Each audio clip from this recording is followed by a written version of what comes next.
అంటే ఈ సినిమాకి సంబంధించి మేము ఇనీషియల్‌గా అనుకున్నప్పుడు 'రష్మిక' గారిని అనుకున్నప్పుడు ఆయన మేనేజర్ ఫోన్ ఎత్తలేదు అని చెప్పేసి అన్నారు. ఏంటి అంటే గీతా ఆర్ట్స్ నుంచి ఫోన్ వచ్చినా కూడా ఎత్తని మేనేజర్‌లు ఉంటారా? అంటే అలా జరగలేదండి. గీతా ఆర్ట్స్‌తో సంబంధం లేదు. నేను రష్మిక గారితో మాట్లాడి ఇలా ఒక కథ ఉంది వినండి అని చెప్పాను. ఆవిడ కథ విన్నారు. కథ విన్న తర్వాత ఇన్‌స్టంట్‌గా జస్ట్ నరేషన్ అయిపోయిన వెంటనే యెస్ మనం చేసేస్తున్నాం ఈ సినిమా. నేను ఒకసారి డేట్ సార్ట్ ఔట్ చేసుకొని చెప్పేస్తానన్నారు. ఆ రోజు నైట్ కూడా ఆవిడ నాకు మళ్ళీ మెసేజ్ చేశారు.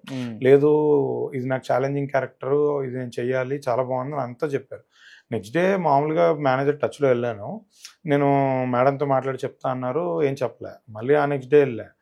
మాట్లాడి చెప్తాను ఏం చెప్పలే. నాకు డౌట్ స్టార్ట్ అయింది. ఏంటి అంటే ఆ రోజు ఎక్సైట్ అయ్యి యెస్ చెప్పారు కానీ ఏదైనా రీథింక్ చేస్తున్నారా అని డౌట్‌తో నేను ఇంకా డైరెక్ట్ రష్మికనే కలిసాను.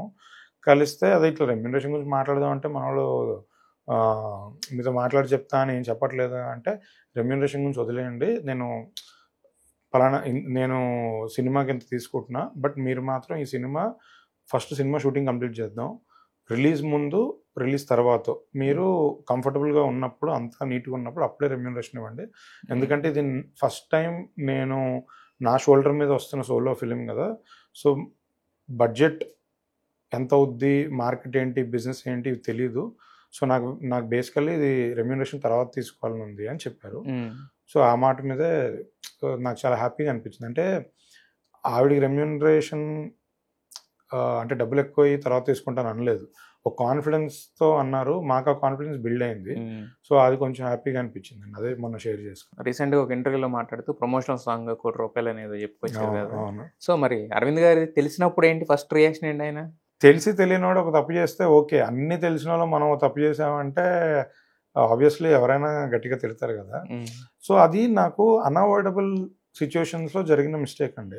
అంటే నేను ఆ లాస్ట్ మినిట్‌లో నాకు అన్ని బడ్జెట్స్ క్లియర్‌గా వచ్చాక బ్యాక్ స్టెప్ తీసుకోలేని సిట్యుయేషన్. అంటే బ్యాక్ స్టెప్ తీసుకుంటే ఇప్పుడు ఇదే వెబ్‌సైట్స్‌లో ఇదే అన్ని చోట్ల ఏదో క్యాన్సిల్ చేశారు, షూట్ క్యాన్సిల్ అయింది, సాంగ్ వద్దనుకున్నారని రకరకాల రూమర్స్ వస్తాయి. ఒకటి మనం క్యాన్సిల్ చేసామంటే దాన్ని వేరే విధంగా సినిమాగా ఆగిపోయిందని కూడా అంటారు. ఎందుకంటే అప్పటికే 10 days అందరు ప్రిపరేషన్ చేసి ఉన్నారు.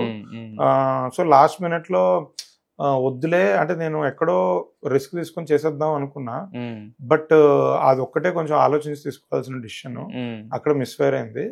తర్వాత మెల్లిగా అరవింద్ గారికి తెలిసింది. నెంబర్స్ ఆ రోజు కాకపోయినా ఒక వారం తర్వాతైనా తెలుస్తుంది కదా! తెలిసిన రోజు ఆబ్వియస్లీ తిట్టారు. ఇప్పటికీ నాకు ఆ గిల్ట్ అనేది లోపలే ఉంది. రేపు సినిమా సక్సెస్ అయిన తర్వాత ఆయన అది మర్చిపోతారు. నేను కూడా ఆ గిల్ట్ నాలోంచి వెళ్ళిపోద్ది అనే ఫీలింగ్‌లో వెయిట్ చేస్తున్నాను.